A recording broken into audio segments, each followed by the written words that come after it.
Da-na-na-na, Mac and Perry, go live to create. Da-na-na-na, Mac and Perry, invite you to stay.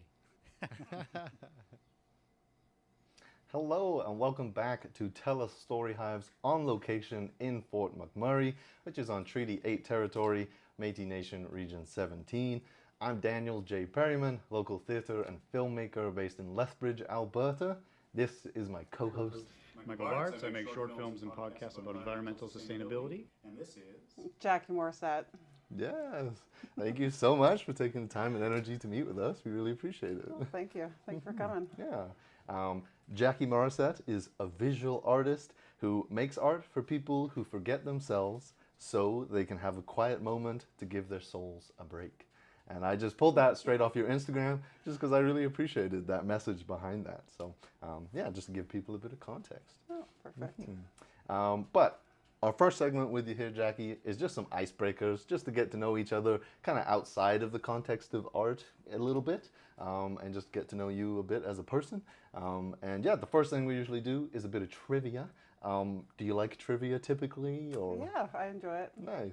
Awesome. Well, we have Fort McMurray trivia for you. So we'll just ask you your first question here. So our first question for you is, in 1870, Fort McMurray was originally established as a home for what? A mining foundry. B, a Hudson's Bay Company trading post. C, the Molson Coors Company headquarters. Or D, all of the above. I would like to say Molson, but I have to go with the Hudson Bay. Yeah, you're absolutely right. Very well done. Nice. And that's what I got from Google, so there you go. Yeah. Nice. Michael and I have also prepared trivia for each other. So I think Michael's prepared some trivia for me. So if you just want to read that first one there, we'll see how well I know Michael. Okay, my artistic practice revolves around painting. Although he's not much of a painter, Michael does pick up a brush every once in a while. What was the last thing Michael painted? Oh. A garden box? B, a child's face? C, a bicycle? Or D, a teepee? Wow. I did not know that about you. What was A? A garden box. A garden box. I'm going to go with that just because I love your garden so much. Is A correct? No, it's wrong. Oh, no. D, a teepee. A teepee. Right on. Well, there you go. I painted a teepee. Oh, there you go. What's the story behind that? I was at the KEPA Summit, the Kainai Ecosystem Protection Association Summit in Waterton earlier this month, and I was able to be involved with painting the teepee. So That's awesome. yeah, it was pretty cool. That's very cool. Nice. I did not know that. That's amazing. I asked it. Yeah. I believe Michael has a piece of trivia, Fort McMurray trivia for you. So, yeah, take it away. All right, Jackie. So the city of Fort McMurray is technically not a city. Since 1995, it became designated as a what? A, was it rural special area? B, UNESCO World Heritage Site? C, urban service area? Or D, Athabasca Oil Corporation off-site dwelling? What do you think? I was just talking about this about 3 weeks ago too. I do think I can remember. I'm gonna say A, rural special area, close. It was C, urban service area, very close. That's right. Yeah, not actually a city. So now you know. A. I found that out a couple weeks ago. Right? Yeah. Yeah, that's interesting. Cool. But our rural is very special up here, so there's that. Yeah. Awesome. I believe I know that I have prepared a piece of trivia for Michael. So take it away. Okay, the name for my business originated from my tattoo I have on my arm of an octopus. During his time at university, Daniel once purchased a watercolor painting of an octopus while in Winnipeg. But what was he there for? A, an improv festival. B, a science project. C, traveling to see theater for a class. Or D, a show he booked. Yes, the old classic Winnipeg trip. He always tells me about it. I remember on one drive that we did talk about this, I believe. He went with his classmates, it was university, they all went together. And I believe it was for an improv class or event kind of thing. Improv. Correct. Improv festival. Nice. There you go. I don't know you, and you know me. There we go. Right on. Cool. We'll move swiftly along here to just some this or that. tea or coffee, and then we'll just talk about our preferences. I'll let you do the honors, Jackie, and just read out whatever you pick up. Breakfast or dinner? For myself, I am 100% a breakfast person. I just think it's so versatile and fun, and it sets you up for the day, and I would be a breakfast person. How about yourself? I am probably more of a dinner person. Breakfast is usually coffee. That's fair. But I'm not opposed to having breakfast for dinner. Absolutely, I like that answer. What about you, Michael? Yeah, I would say I'm more of a breakfast person. Go with Daniel on this one. I do love a good breakfast. Kind of brunch is more of like a bigger breakfast, and to your point, Jackie, I could also do breakfast for dinner. So Yeah. I think if I had to skip a meal, I guess I could skip dinner. I'd rather not skip breakfast. So. I'm an early bird, so I like to eat in the morning. Yeah. Nice. I'm not an early bird, so breakfast for me is usually like midday, but there we go. Awesome. We'll see what else we get here. Theme park or museum? Museum. Yeah? Yeah, 100%. I do not like going on the rides anymore. My anxiety is too bad. Yeah. I did for the children and at Disneyland, but that would probably be the last time. Otherwise, I could spend my whole day in museums. Yeah. That's awesome. Yeah, I think for myself, I would also go with museum at this point. I distinctly remember going my last theme park thing and almost throwing up and it just not being a good time. So I'd also go museum. How about you, Michael? Oh yeah, I think I'm a museum person too. Yeah, I generally like quiet spaces and rides. No, I'm good. I've gotten nauseous too many times on rides. So, although I don't, I'm not a big like museum person, it would at least be a quiet space to take in art. I think it'd be good. Yeah. Nice. Awesome. I'll let you pick another one here.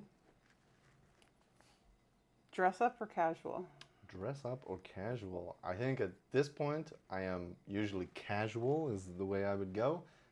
For a number of years, I worked at like Moore's Clothing for Men, selling suits. So I had to wear suits all day, every day, and I just like being comfortable. So that's where I would land on that. How about you? I am. Everything in my life is very like one or the other. I either look like I'm homeless or I look decent. So. Right. Just depends on the day and what you're yeah, doing. pretty much. Just one or the other. How about you, Michael? I like that, looking homeless or dressed up. I guess I would say generally more dressing up than casual, I guess. Yeah, it depends where I am and what I'm doing, but yeah, I guess I'm leaning more towards that. Yeah. Nice. I'll pick one more here, and then we will move swiftly along. This one is very crumpled up. Let's see what it says. It says, sweet or salty? If you had to have a treat, what would it be? Sweet. Sweet? Yes. Sweet tooth? I have a sweet tooth. Yeah, everybody brings me candy. It Nice. makes me happy. So. Yeah. What's your like favorite? Jujubes. Jujubes. Yes. Interesting. Yeah. Nice. I never had those until I moved here to Canada. A good wine gum. If I could find a good wine gum, I'm definitely down for that. Yes, wine gums would be my version of that. Yes. Yeah, for sure. I love those. I always get them for Christmas, and I usually eat them that day. So there you go. Yeah. I think for myself, even though wine gums would be my sweet treat, I think I would go salty. I just love a salty snack, and yeah, that's where I'm at today, at least. So yeah, how about you, Mike? I would say also salty. I like a little bit of chocolates. I'm getting into like more like dark chocolates lately. But if I had to have like a snack, like some popcorn. I like to make popcorn, watch a movie. So probably if I had to choose one or the other, I'd go savory. Nice, awesome. Well, we'll move swiftly along here to our Tumbling Towers game. So each block corresponds to a question, and we'll just see what comes up. It's always random. So just to go over the rules, usually we don't pick from the top 3 rows. You're welcome to touch more than one and just find one that's loose, and then we'll plop it on top and see what question comes up. I might let you do the honors, yeah. Nice. Oh, you're a pro, I can see already. 53. 53, right on. Our question is, what was your very first job? Paid job? or under the table job. Oh, that's interesting. We've never had that before. I mean, if you know both, I'm trying to think what my first unpaid job would be now. But if you know both off the top of your head, I used to clean bars when I was about 11 or 12. Yeah. And clean hotel rooms. Right on. So I Nice. wasn't allowed to because I was too young, but Yeah. And what about your first? Yeah. Not under the table job. I was well, first job paid by somebody else. I was a manager at Burger King. Yeah. Nice. Okay. Nice. Yeah. I think my first job was, I think it was Moore's actually. I think I went there when I graduated high school, and I was like, "Oh, are you guys hiring?" And then just snuck in there, and yeah, that was my first gig. What about you, Michael? Yeah, my first paid job, I guess, that comes to mind. Years ago, I was all into army stuff. Teenage Michael loved army stuff, and there was an army surplus store close to where we lived, and I got to know the people who owned it, and they're like, yeah, actually kind of the opposite of are you hiring? I was just there all the time, buying stuff, and they're like, hey, do you want a job? So I ended up working there, doing everything, and got to know them really well, and yeah, that was my first job at that small business store. Nice. Right on.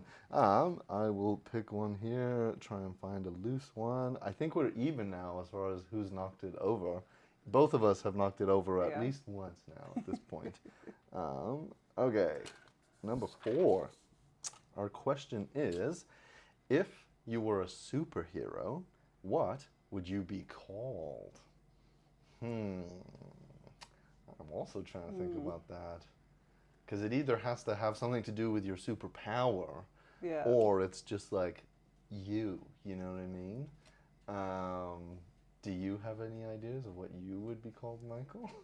I think if I was going with me, it would be good with money, man, or frugal, man. I don't know what kind of superpower that would be, but I would come into the scene and say, hey guys, we can save some money here. Let's go use the library and stop being so angry at each other.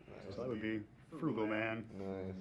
I think for myself, I think for some reason I'm leaning towards what would my superpower be, and I love superpowers that don't come with too much responsibility. You know what I mean? And so I have this idea of if you could just heat or cool things with your hands to any temperature, just on command.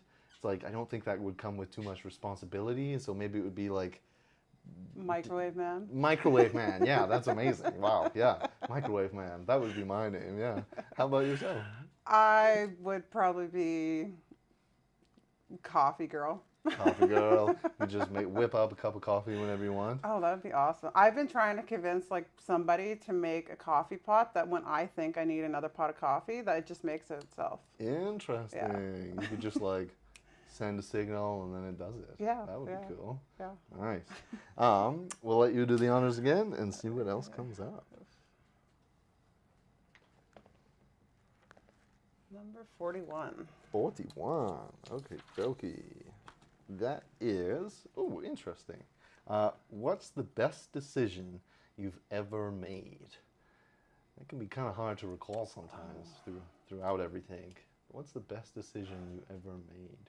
I think for myself, I think the best decision I ever made would actually probably have to do with just pursuing theater, you know, and just because I got into that in high school, and so it was just kind of yeah, if I'm going to go to university, I really just wanted it to be something that I loved, you know, and so, yeah, and fortunately my parents supported me in that. I think they might have been are you sure? But they were okay. So, yeah, I think that would probably be one of my best decisions that's coming to mind right now. Do you need a second?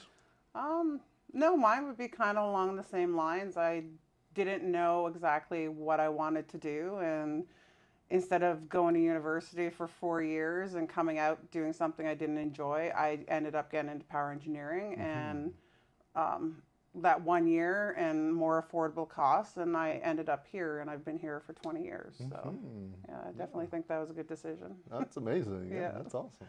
How about you, Michael? Yeah, I could say something similar, but what else? I think I talk about it a little bit sometimes. So yeah, I built an off-grid tiny house myself, and that was a big like, should I do this? This is going to be a large project and money invested. Is that a good, it's maybe not a conventional thing you would do. But yeah, it was definitely a risk, but then I did it, and it took me 4 years, and yeah, I think what's come out of that as far as my learning and growth, and also the opportunities it's afforded me, and how it's made me look at, living in the world, I think that was the best decision I could have made to actually to build that tiny house. Nice. Awesome. Look at us making good decisions for ourselves. That's awesome. Nice. I think it's me now, right? Yeah. Yes. Okay, let's see what else we have. That one looks like a good bet. There we go. Number 27.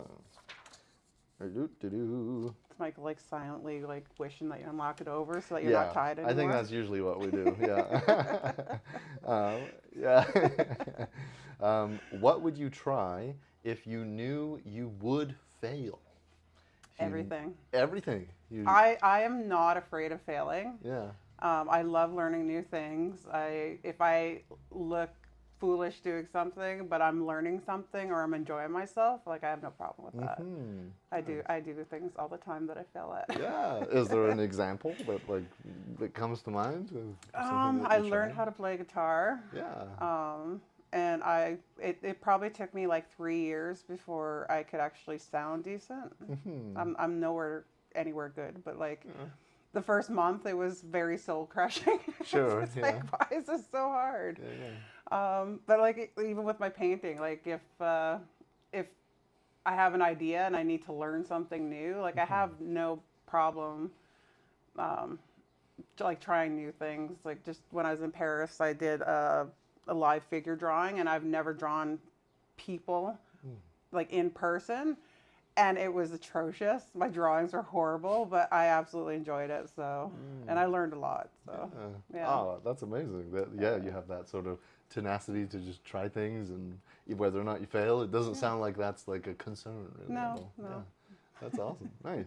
I think for myself, I was gonna say like jumping out of a plane, whatever that's called. But if you fail, that's not something you want to fail at. No. So I won't say that as my answer. I might jump to.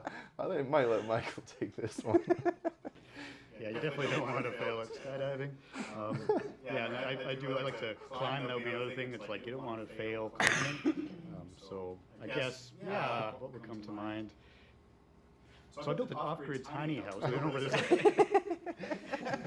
I mean, technically, I was like, if I could fail, if that project wasn't like a guaranteed thing. It wasn't like there was like, like school where it's like, here's your classes and people, move you along. So I guess that's the thing that it's a bit of a cop-out because it was the answer to the last one. But if it was a very distinct possibility that that project could fail, but I would do it anyways. So, yeah.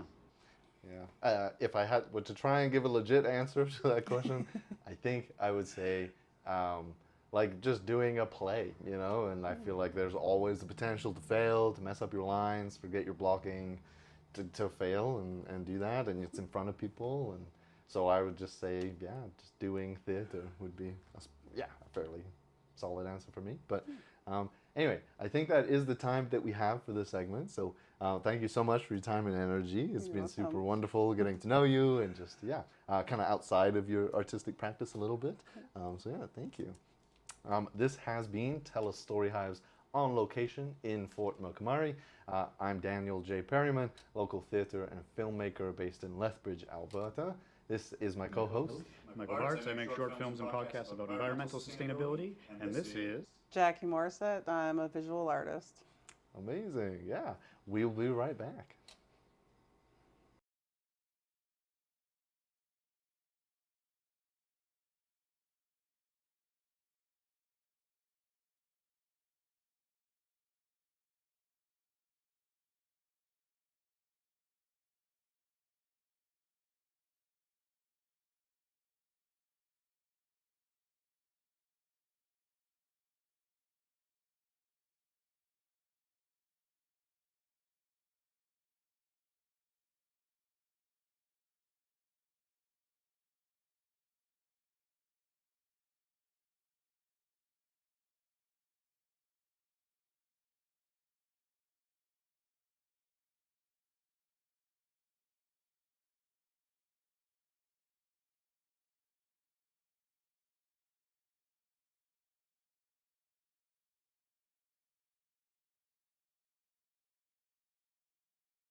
Hello and welcome back to Tell a Story Hives on location in Fort McMurray. We're on Treaty 8 territory, Métis Nation Region 17, I believe. My name is Daniel J. Perryman. I'm a local theatre and filmmaker based in Lethbridge, Alberta. This is my co-host. Michael Bartz. I make short films and podcasts about environmental sustainability, and this is Jackie Morisette. I'm a visual artist. Yeah. Again, thank you so much for taking the time and energy to meet with us. And I thoroughly enjoyed our icebreaker segment with you. Getting to know you outside of your practice was really awesome. Yeah, that was good. Yeah, and for folks watching, Jackie Morisette is a visual artist who makes art for people who forget themselves so they can have a quiet moment to give their souls a break. Which is stolen straight off your Instagram, which I hope is okay. Yeah, it's fine. It's fine. And yeah, I just really loved the sentiment behind that, and I thought it kind of captured your pieces and what you're going for a little bit. So, yeah, but yeah, this is your interview segment, and yeah, I think I usually start by just kind of asking, you know, what was your first experience really engaging with art or creativity in general? What comes to mind? My first memory is probably I was about maybe 4. And I was sitting on the floor in our living room, and my mother had her easel set up, and the sun was coming in through the window, and there was a breeze coming in from our side door, and she had put a box of pastels in front of me, like the good pastels, and told me if I was careful that I could use them. And she would do that because I was a very chatty child and I would not be quiet. So she would let me play with the pastels, and then if I was really good and gentle with them, then sometimes she would let me paint with the oil paints and that. But that's really my first memory, and I could, even now, I can feel the texture of them and still smell them. It's a very visceral memory. Yeah, I'm getting that from that. Just all the little details and the sunlight and and I mean what that makes me think of is just how our memories can sometimes change. We can change our memories a little bit, but all those little details sound like that was made a great impact on you. Yeah, it sounds it did, yeah. Awesome. Yeah, no. And then if we were to jump ahead a little bit, what do you think would be the next kind of thing with creativity or art? I went from doing art with my mother, and then went to journaling, and a lot of that was mostly writing, but then the drawing was in the margins or on papers that I would tuck in there, and I was very secretive about it. And then when I was about 14 or 15, my mother again was very good at volunteering me to do stuff, and I was making dream catchers out of red willow and natural sinew and stuff like that. So I did that for probably 4 years, making different sizes and everything for the Heritage Park for the gift shop. And then from there, I developed a very bad allergy to red willow, so I can't work with it as much as I used to. And I didn't do nothing for a very long time after that. I was probably, how old was I? 20, maybe 28, before I picked up a paintbrush again. Yeah, okay, yeah. Well, let's take a second there and just dive into some of those things more specifically. Yeah, I guess if we talk about, your mother's impact on you, and just because it sounds like those are very vivid memories and a repetitive thing, like a ritual or a practice behind that maybe your mom had for painting. And I guess I'd just be curious, what kind of impact did your mom have on you, or does it still have on you? Her practice was kind of like my practice. When I was a child, I didn't really understand she was an artist, I guess. She would do it when she had time to do it, because she was always working, and there was 5 of us in the house, so she would always do it in the little cracks of time that she had. And her art was never at our house, and I was an adult when I realized she was just doing commissions, and she'd paint them and then they'd be gone. So but my art practice is also the same, with all the things that I do. My art fits in where it needs to fit, or else I create time for it in between everything else.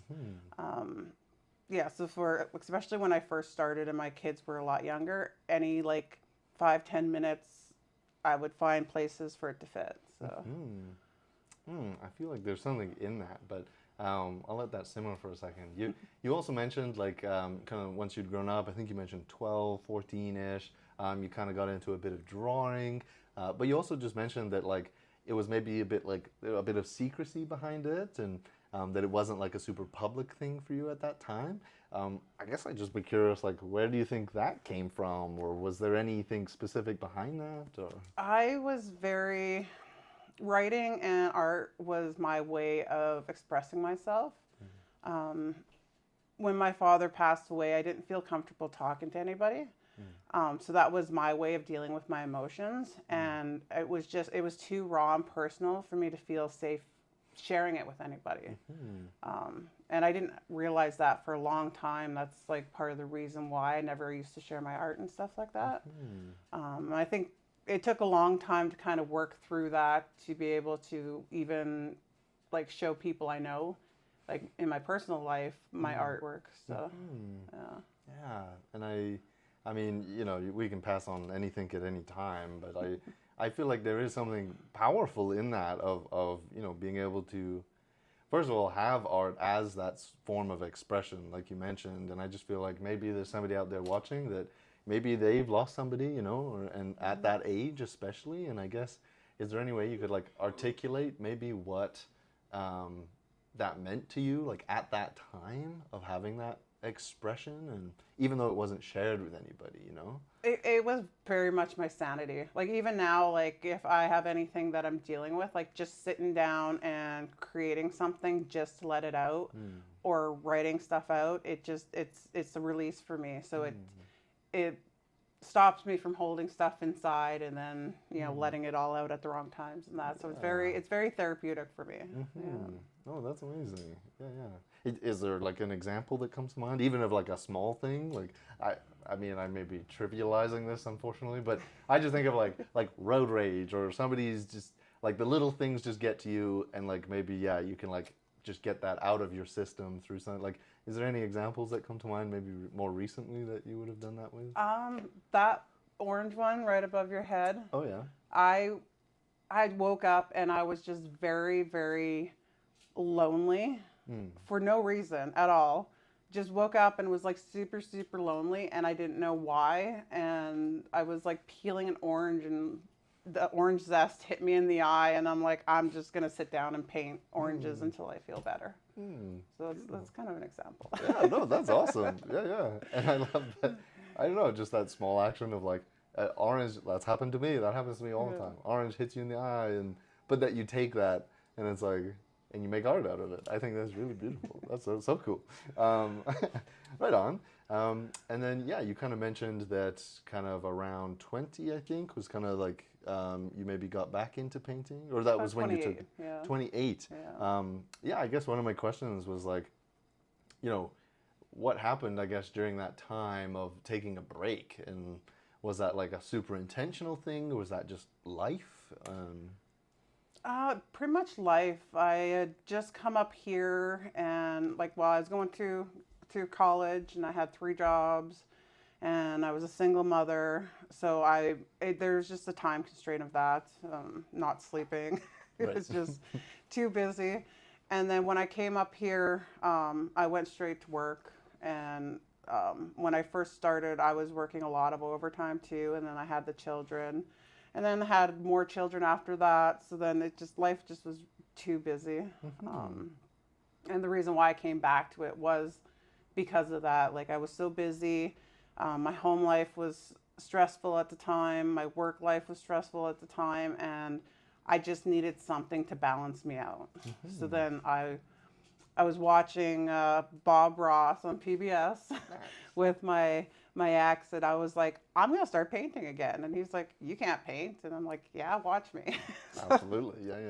Yeah. So then I went out and bought everything, and I started painting again with oils. So.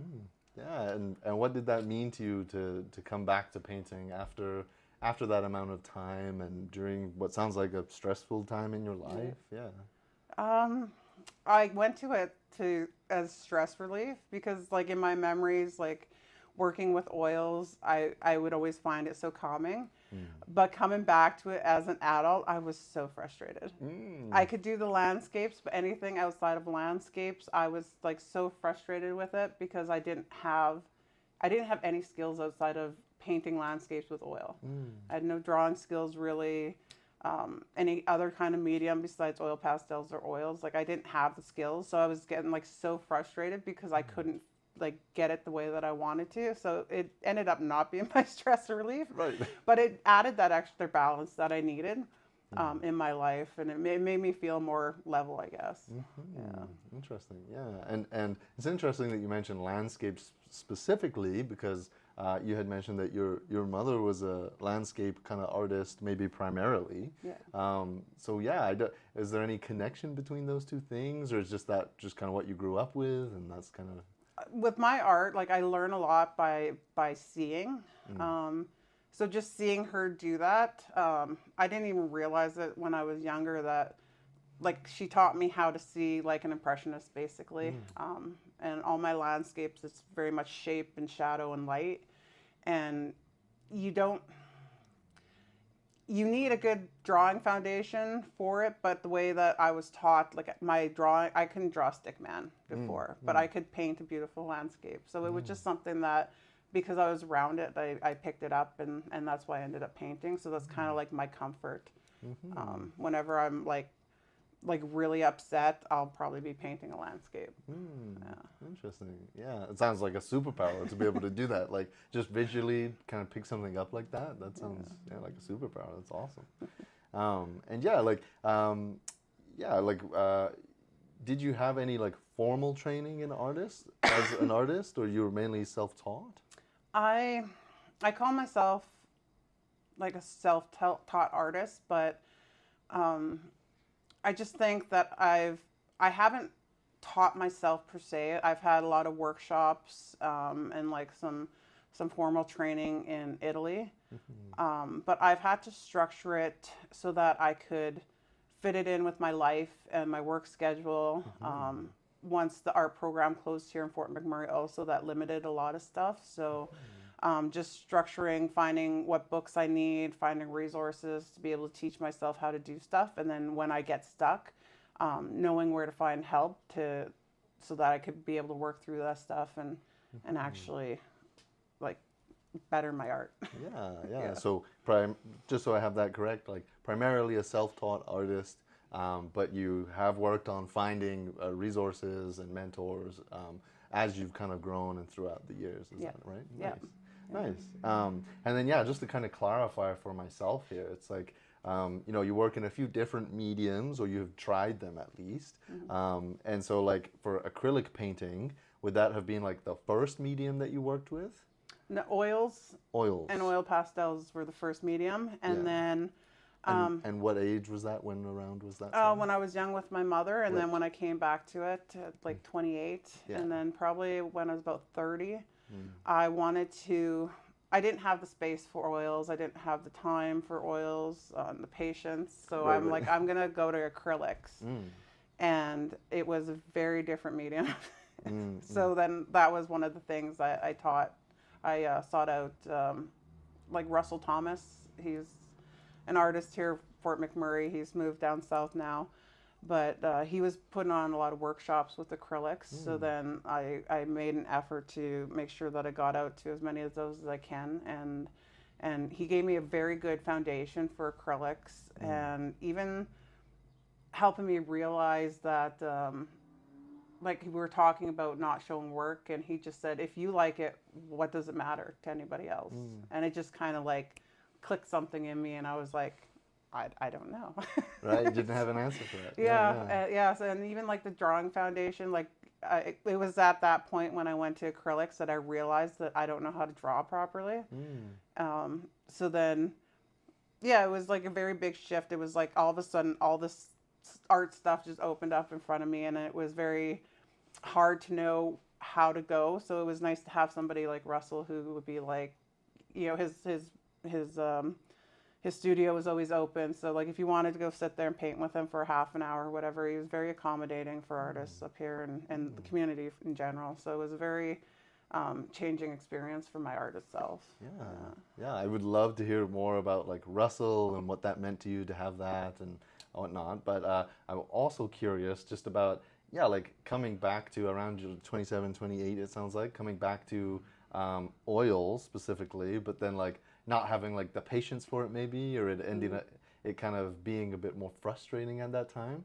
I guess I'd just be curious, like what was that process like? Because I feel like maybe coming towards that, it was like, I'm trying to do this to relieve things, but then it testing you almost and challenging you in that way, even though it was such a large part of your youth and childhood.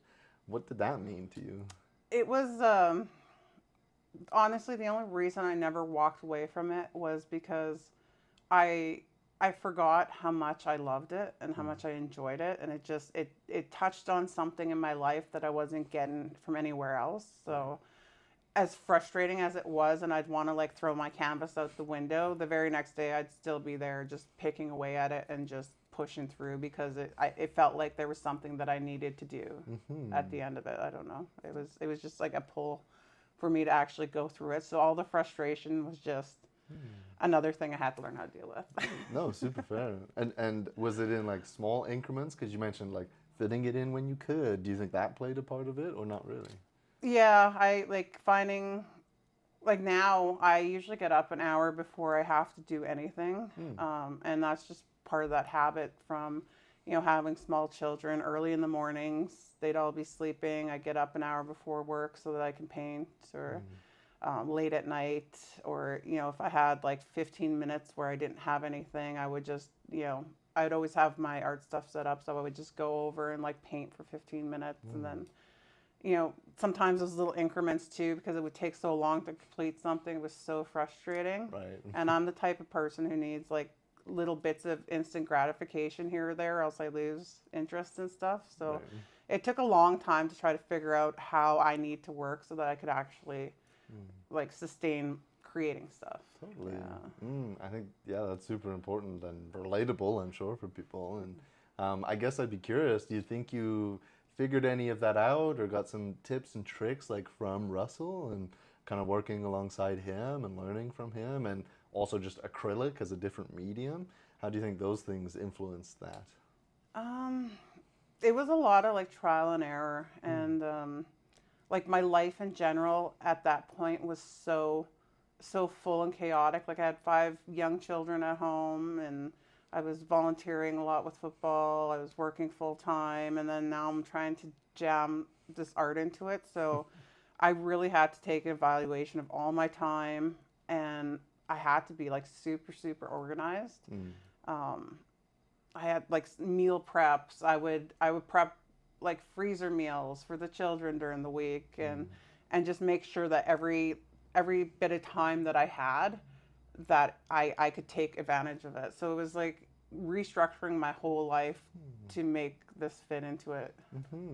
And I love that aspect, and I think that's a super important thing, like even personally in my practice and thinking about trying to get more organized. And it sounds like it might have been just like out of necessity for yourself. And I find that very, very interesting. Interesting. Another thing that I'd love to touch on is just you're from Saskatchewan originally, is that right? Yes. Yeah. I'm just curious, you know, people's roots, like, does that have any kind of role or in your practice or your artwork in general, or not really? I think at the root of it does. Like Saskatchewan, I'm from Saskatoon specifically, and it's called the land of the living sky for a reason. Like if you're a landscape artist and painting plein air in Saskatchewan, like there's beautiful sunsets, sunrises. Like my very first painting was a field, and it's still one of my most favorite paintings. And so the landscape itself was very giving, but also like my lived experience within Saskatchewan, I think it feeds a lot into how I am today.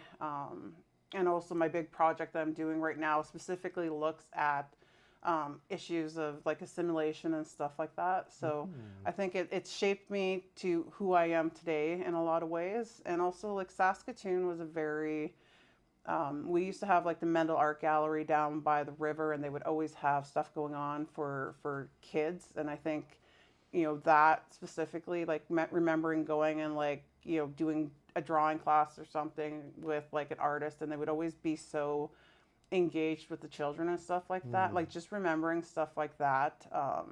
Like it makes me more mindful of my own practice, especially when I'm dealing with the younger children and stuff like that. So I do think that it shaped me a lot.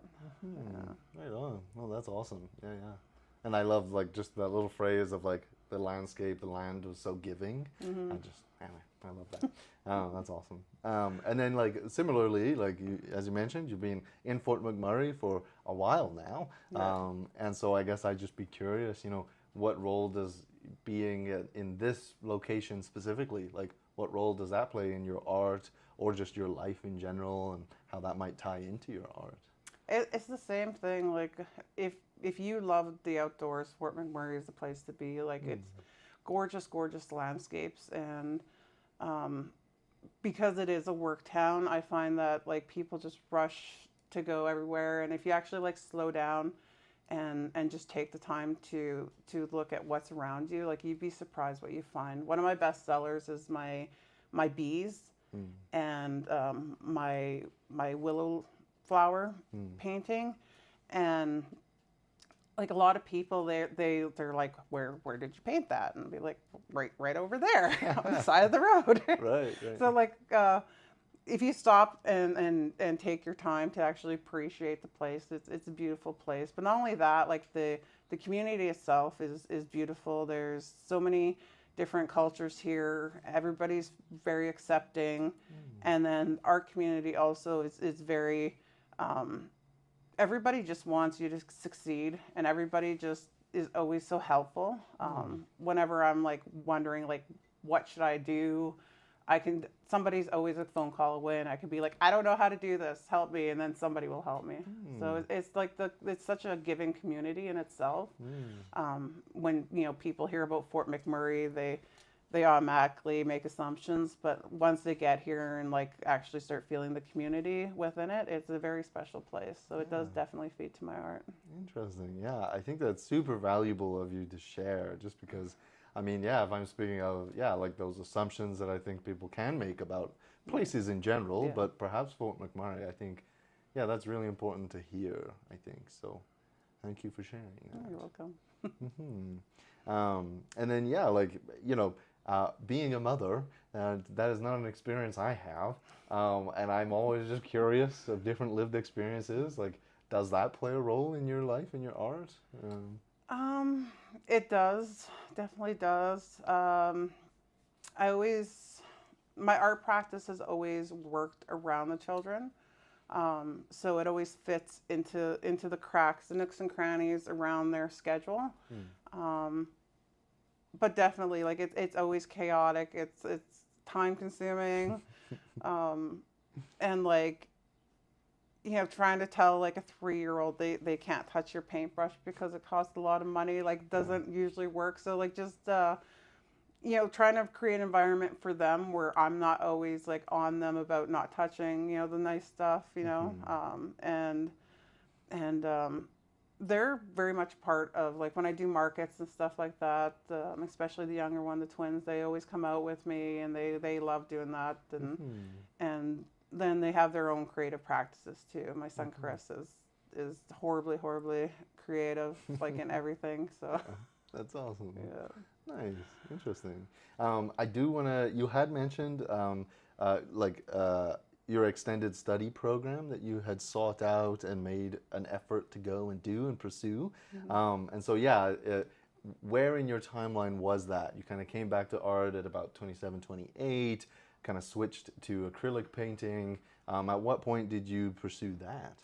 I was probably 42, so like 5 years ago, 4 or 5 years ago, and I was I was having trouble with the composition of my paintings. I couldn't put my finger on exactly what was not working with my paintings, and I just needed somebody to look at my art and be like, this is wrong, or this is right, or try this. I just needed some external help.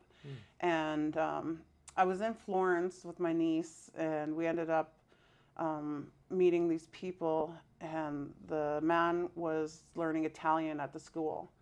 And one of the locals said they have an art program there where you can come for a month or 2 or 3 months, however long you want, and they'll accommodate your schedule. So I'm like, oh, that's awesome. So I tucked that away.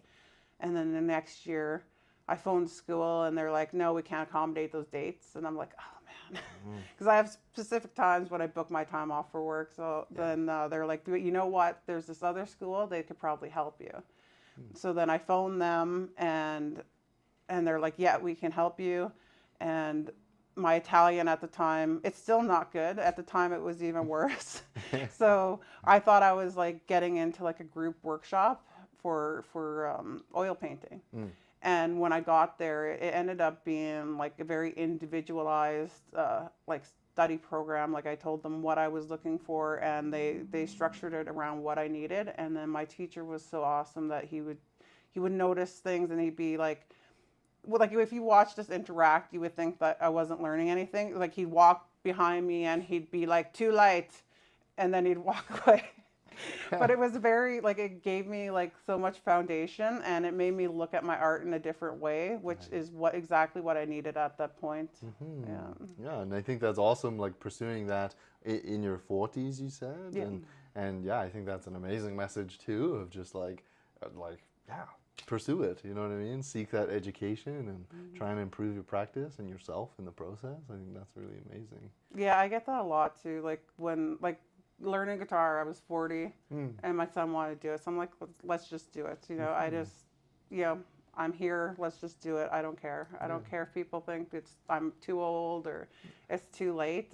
I enjoy it. I want to learn. So let's just do it. That's amazing. Yeah. Oh, yeah. And so before that, I know I kind of in researching so that you had done some workshops like across North America and even in Europe perhaps. So was that before the study program or after or both? Both. I know, like I started traveling when I was about 40. I realized that I was in good health and I might actually have to retire one day. So I was like, I don't know where I want to be in this world. I've never really left Canada because I'm very fearful of flying. And one day I was like, let's just rip the Band-Aid off and we're going. So I started traveling quite a bit. But the thing with traveling was it took so much time away from my art practice. So I needed to try to find a way to still build my skill while I'm traveling. So that's where a lot of the workshops came from. I would always look for workshops with wherever I was going, find a workshop where I could work on something that I was working on at that point in time.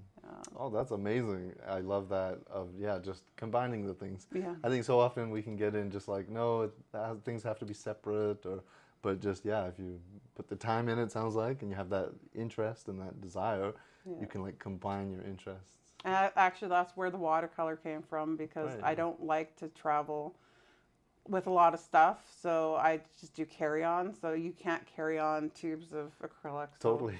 Yeah. that's where the watercolor came from. Interesting. Yeah, and nice. the inks, actually. Yeah, nice. I would be remiss if we didn't talk about like your business and so which is 3 Tentacles Forward. Yeah. So when did you start that in your timeline of things? It was about 4 years ago now. I had my friend and I were talking about, I was at a point where I didn't feel like I had any goals set, and I'm the kind of person who needs something to work towards. I need to have a goal, and I was just feeling really lost and listless, and so he bought me a book and just sent it, a self-help book, and sent it to me. Like, if anybody else had done that, it probably would be appropriate, but he knew exactly what I needed. So he sent me this book, and it was all about like just going for what you love. And I'm like, so I sat down, I'm like, what do I really love? And I'm like, well, like my art, clearly. And I was like, we're just gonna go for this. So I was like, okay, how do you start an art business? Oh, you have to brand yourself. I'm like, okay. So trying to find a handle on social media nowadays is so tough. I'm like, you know, I'm like 2 feet forward because I'm like going all in, and it's like, no, that's taken. I'm like, and so I was sitting there, and then I looked down and I looked at my arm, and I'm like, well, I got Oscar here on my arm. So why don't we just go 3 tentacles forward? And then that's how it became. And then I spelled tentacles wrong, and I was looking at it, and I just started laughing. I'm like, it's just like tentacles, and I'm like, all my artists or my author friends are gonna like hate me for this, but I'm just gonna do it. I'm just gonna spell it wrong and just go for it. I love that. I love that. I love that. Yeah, just like that humility, really, to just be like, yeah, I made the mistake. I spelled it wrong, but I'm gonna commit anyway. Yes. And just keep pursuing it. Yeah, and it almost it doesn't matter. Yeah, I love that message. Do you remember what the book was that you? I actually brought it. You did. I don't know if I could say this word on. Yeah, you are a badass. You Are a Badass by Jen Sincero. And like I have a sticky note on my wall that from this. I have like a million sticky notes in there, but there's one specific sticky note that says "just do something," and it's like when I don't know what to do, I just do something. If I do it wrong, fine. Then we'll just figure out how to do it right later. Right. Yeah. Love that. Awesome. Yeah. And yeah, I guess like we're kind of coming towards the end of our time here together, but we'll dive into this more in your showcase, I'm sure. But like, what has been the reaction to some of your works, and what does that mean now? If we reflect to just like that idea of, when in your youth not sharing your work, and so yeah, what does it mean to you now to share your work, and what has been some of the reactions to your stuff? People have been very kind. Like, I think the most emotional reaction was when I did show in Paris, and this man was standing in front of one of my pieces, and he just started crying. I was so like overwhelmed with the emotion that he was giving me. It's like I don't care if anybody else ever likes anything. This moment was worth everything. But people are so kind, and even people who don't like my work, they've been very good at telling me why, which is probably the most valuable information you could ever give an artist. You could be like, I don't like your work, and this is why I don't like it. And then, or it starts a conversation. So it's like, people are very vocal about how they feel about my art, and it's something that I like really appreciate hearing.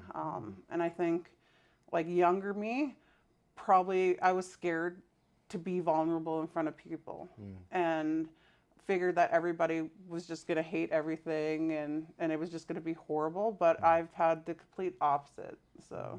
And I take criticism very well. So. Yeah, and that's another superpower, because not everybody's able to do that. So kudos to you. Yeah, that's amazing. I could talk to you for hours, I'm sure, but I think that's all the time we have for this segment. So thank you so much for your insight. You're welcome. This has been Tell Us Story Hives on location in Fort McMurray, Treaty 8 territory, Métis Nation Region 17. My name is Daniel J. Perryman, local theatre and filmmaker based in Lethbridge, Alberta. This is my co-host, Michael Bartz. I make short films and podcasts about environmental sustainability, and this is Jackie Morisette, visual artist. Awesome. We'll be right back with our showcase.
Welcome to Tell a Story. I'm on location here in Fort McMurray. I'm Michael Bartz. I make short films and podcasts about environmental sustainability. And this is my co-host, Daniel J. Perryman, local theatre and filmmaker based in Lethbridge, Alberta. And this is Jackie Morisette, visual artist.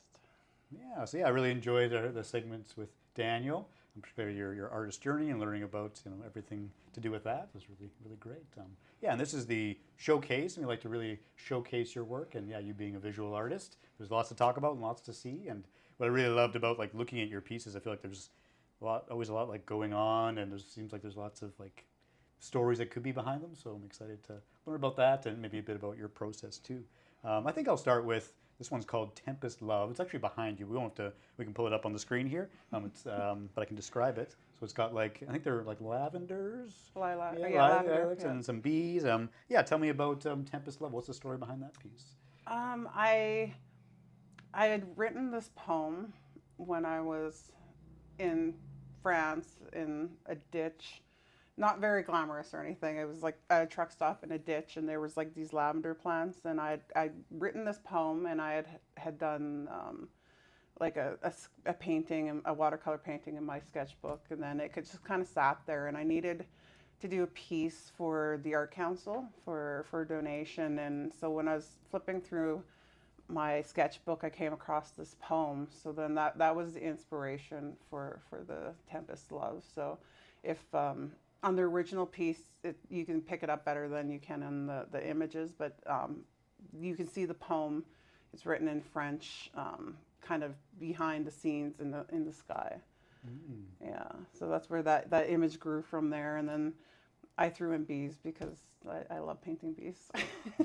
I'm just curious, what I know you been to France, but what led to you being in a ditch in France? Or you just, I was my friend woke me up one morning and was like, let's go to Belgium. Bus tickets $10. Let's go to Belgium for a couple of days. And I'm like, I need coffee, and I was not a happy person, and dragged me to the bus, and we stopped at this gas station, and I went over to. I was gonna go grab another coffee, and I looked over, and there were these poppies and the lavender just randomly in the ditch. They were the most beautiful flowers. I'd never seen lavender in real life before, and I was just so I went down there and I just started sketching them, and then they had to come get me and be like, "You're gonna miss the bus." But it completely changed my whole day. Instead of being grouchy that I was on a bus going to Belgium. It's that moment just put everything in perspective. It's you're here, you're able to sketch this stuff, and you're on your way to Belgium. Why are you so miserable? So yeah. I'm glad it improved your day. And yeah, I love that. It makes me think of when you were chatting with Daniel about, noticing those small things. And yeah, not many people would be just in a ditch looking for beauty. So yeah, it's nice. And I guess we don't have the poem and it's in French, but like what was the poem generally about? It was about how the wind it was like making the lavender like wave, like it was on the ocean, and the relationship between the plant and the wind, and how it's like a love relationship, and like sometimes it's very rough and tumbling, and then other times it's just calm and serene. So Lovely, yeah, that's great. And you said you donated that piece, right? yes, I donated to Art Council. They auctioned it off for their I think it was the spring market. We auctioned it off for. Yeah. How'd that go? You got lots of money for it? Or, I don't know. I didn't even ask. You didn't ask. It's all good. You don't get the money. But nice. Well, that's a great. I love that story behind Tempest Love. Which one should we do next? How about Butterfly Tears? So this one has some butterflies. There's some flowers. It's very like long and narrow. What's the story behind Butterfly Tears? A lot of my work is very like dualistic. So like when you look at Butterfly Tears, like it's a very like beautiful, bright picture. Like it really draws you in with the beauty, but underneath it, it's actually it's like talking about how we deal with grief, and like a friend of mine had just lost their grandfather, and they weren't taking time for themselves. They're worried about everybody else and taking care of everything. And I was like just saying, like, you need to stop and just take time for yourself, and you need to grieve. And I was just kind of sitting with that feeling, and then because I knew his grandmother always had like tons of rose bushes and flowers in her garden, I was just thinking of like him standing in that garden crying and all the flowers just turning blue. And then for whatever reason in my mind, when I think about butterflies, it's like a butterfly will always come to show you the path and where you need to go. And like with that painting, the butterflies are really, really there to like highlight that everything's going to be okay, and there to like lead you through the grief and know that you're going to be fine on the other side. Lovely. That's great story behind that piece. Yeah. Well, I don't think I have any follow-up questions to that one. Ooh, here's another one. It's a little different. This one's called Colonize Them. Like when I'm looking at it, like it's in space. There's maybe like a bee I think I see. Tell me about the story behind Colonize Them. So my mind is always like in its own little world sometimes. And I was sitting there, and this like stupid dad joke came into my brain, and I was like looking at my I have like a little astronaut statue, and I'm like, I'm going to paint the astronaut statue. But as I was looking at it, this joke came into my head. So then, the graphic is like the astronaut with the bee, and the joke was, why did the astronaut take the bee into space? I don't know why the astronaut took the bee. Because he wanted to colonize the moon. Okay. So, and I sat there, and I was like painting, and I'm like laughing to myself. I probably looked crazy, but I love that piece. So that's great. Yeah, I mean, that makes you think of like your three tentacles forward and laughter, and maybe not taking yourself too seriously. So and there's like honeycombs in that's obviously with the bees. Yeah. So I love it. I think it was kind of fun, very different piece. So I love that. That's great. Another very different piece when I was looking at your work, is called The Green Umbrella, and to me this is like very different. It's very colorful. We got bananas. There's a sheep. There's a coffee mug, and a lot going on. What's the story behind The Green Umbrella? So that one it's a digital piece. It's they're digitally printed canvases, and I did it specifically for a show, a collaboration in Paris, and it was all about food insecurity. So there's 6 pieces in that collection, and each one touches on a different aspect of food insecurity. And that one specifically, it's talking about how the cost of food is going up, and unless you figure out how to to be under the green umbrella, which symbolizes like the financial aspect of it, that you're always just going to be like left in a spot where you're never going to have enough. And it's like that fight between being able to get like the good healthy food and the processed food, and like with the financial aspect of it. And then the sheep is just kind of mocking you because you can't afford him because you don't have a big enough green umbrella. And yeah, he does have that look on his face. yeah, the he does, mocking doesn't look. he? Yeah. Oh, that's fascinating. Yeah, I have several follow-up questions with this one. First, so like you said, you did that in Paris. It's around food security. Like, were you thinking of that in a Paris context, or is that more of a global context? I was talking to a musician friend of mine in Paris, and it was a conversation about how after the pandemic, a lot of the musicians and the restaurants that they play in, they were having like trouble financially because like, everything's shut down, right? And that's their bread and butter.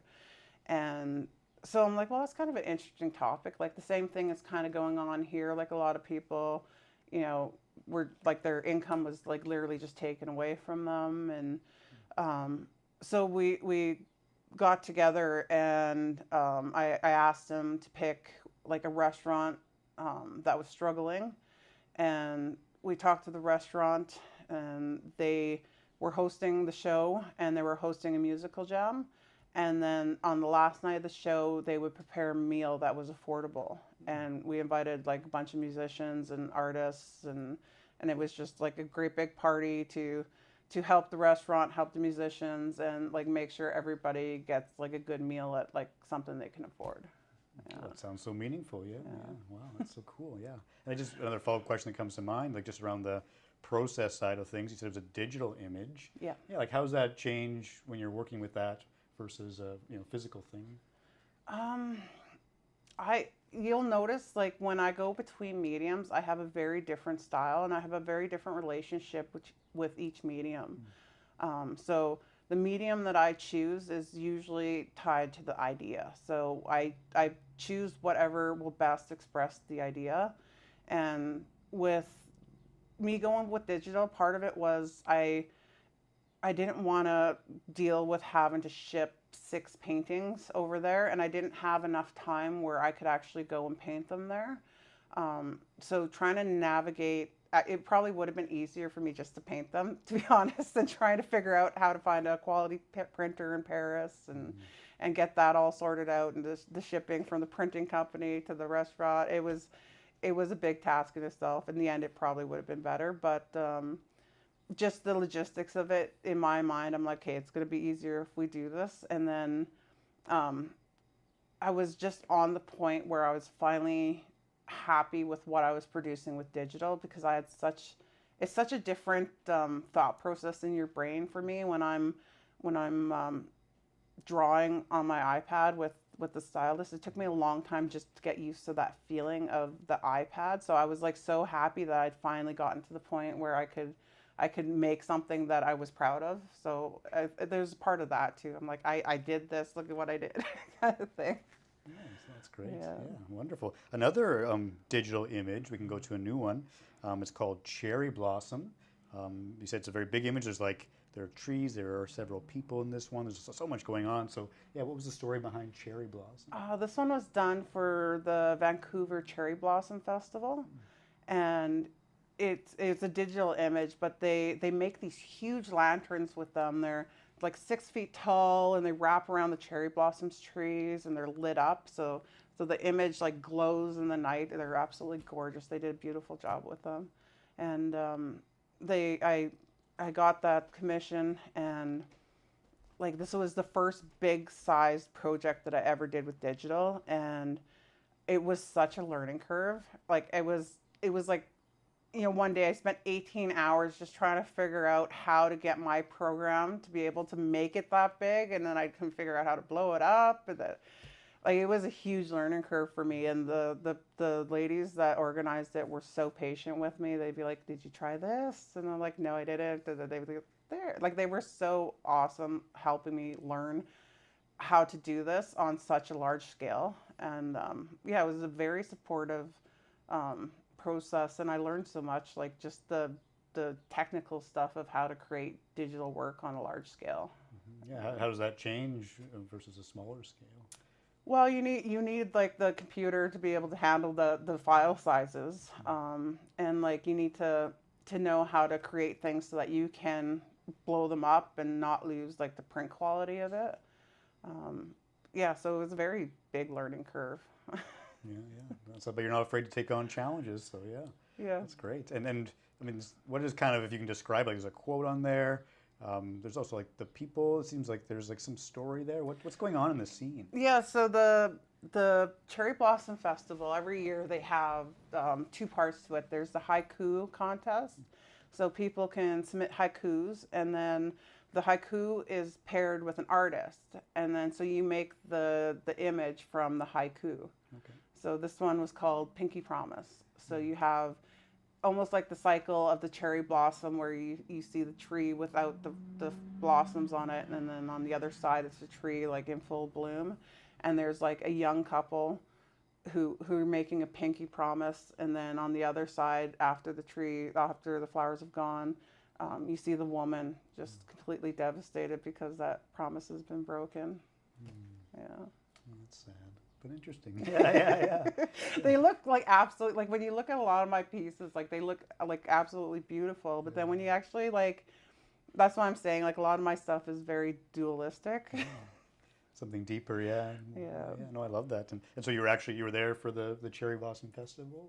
I got to stop I was only in there for a day, and the only reason that I was there is because my friend had gone through surgery, so I had to make sure that they got from the hospital to their home, and then I had to fly back to come to work. So I got about like 15 minutes to go see it in real life, and then I like left, and I was like so happy that they took pictures of it and everything at nighttime because it was absolutely stunning. They did a wonderful job. Yeah. That's great. Yeah, I mean, you've got lots of experiences in different places and working with different art communities. And yeah, that's great. I guess we can move on to another image. This one's called The Garden. It's actually behind us, but yeah, there's. Tell me about the story behind the garden. That one was for submission, and it was about duality. And I had been in Budapest, and like I was upset, and I was like wandering around, and I ended up getting lost. But I ended up in like this garden where it was like you just walked into this like little opening between 2 apartments, and there was like this beautiful garden in there. And so I like sat there and I sketched it and painted it with watercolors, and then when I was at home looking through my sketchbook looking for ideas, like I came across this, and I remember thinking that, you know, if I just did what my brain told me instead of following my heart, I would never have ended up in that garden, had that moment. And that's pretty much what that image is about, is how we're always fighting with our brain and our logical self. You know, what are people going to say? You know, should I be doing this? Instead of like following what we really want to do with our hearts. And like once you can break past that barrier, you never know what's on the other side. You might find like a hidden garden that you never knew was there before. So yeah, nice. That's lovely. Yeah. Wow. And yeah, you're really breaking through. Yeah. That's great. Yeah, I think that is all the time we have for this segment. There's probably more pieces we could talk about, but yeah, I think that really gives me a good idea of your art. And thank you so much for talking with us. And yeah, it's really been great to learn about the stories behind your pieces. Oh, thank you. Yeah. So this has been Tell a Story Hive on location here in Fort McMurray. I'm Michael Bartz. I make short films and podcasts about environmental sustainability. And this is my co-host, Daniel J. Perryman, local theatre and filmmaker based in Lethbridge, Alberta, and this has been Jackie Morisette, visual artist. Thanks so much for watching.